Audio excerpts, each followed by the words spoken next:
नमस्कार, मी अर्चना गावाकडच्या रेसिपी या चॅनलवर तुमचं स्वागत।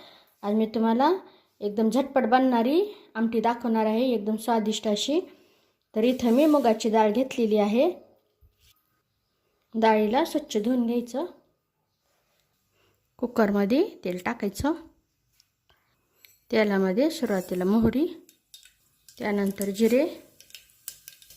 आता इथे मी लसूण असं सोलून त्याचे अर्धे असे तुकडे केलेले आहेत। ठेचून नाही घ्यायचा, असंच सोलून घ्यायचा आणि अर्धे असे तुकडे करून घ्यायचे। आता लसूण टाकायचा।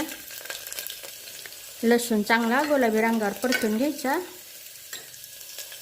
लसणाला व्यवस्थित असा रंग आलेला आहे। एकदम या रंगावरच लसूण परतून घ्यायचा। खमंग असा सुगंध सुटलेला आहे।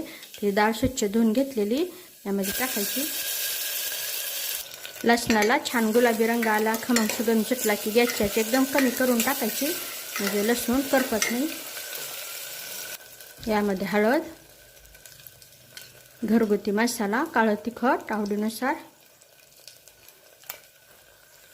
छान रंग येण्यासाठी लाल मिरची, लाल तिखट, चवीनुसार मीठ, व्यवस्थित असं एकत्र करून घ्यायचं।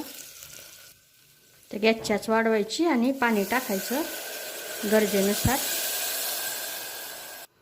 ते पाणी टाकून झालेले गॅसची आच वाढवलेली आहे। तिथं खळखळून उकळी आलेली गॅसची आच मध्यम करायची आणि कुकरचं झाकण लावून मध्यम आचेवर 3 शिट्ट्या घ्यायच्या।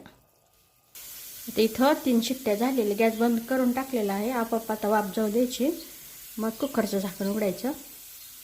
आता ही आमटी तुम्हाला काढून दाखवते। पहा किती छान अशी ही आमटी झटपट बनणारी तयार झालेली आहे। एकदम मोजक्या साहित्यातील पण एकदम खमंग अशी मुगाच्या डाळीची असल्यामुळं पौष्टिक ही आहे। बाजरीच्या भाकरीसोबत खायला, ज्वारीच्या भाकरीसोबत खायला किंवा भातासोबत खाऊ शकता। तर नक्की बनवा आणि कसे झाले तेही मला कमेंटमध्ये नक्की सांगा।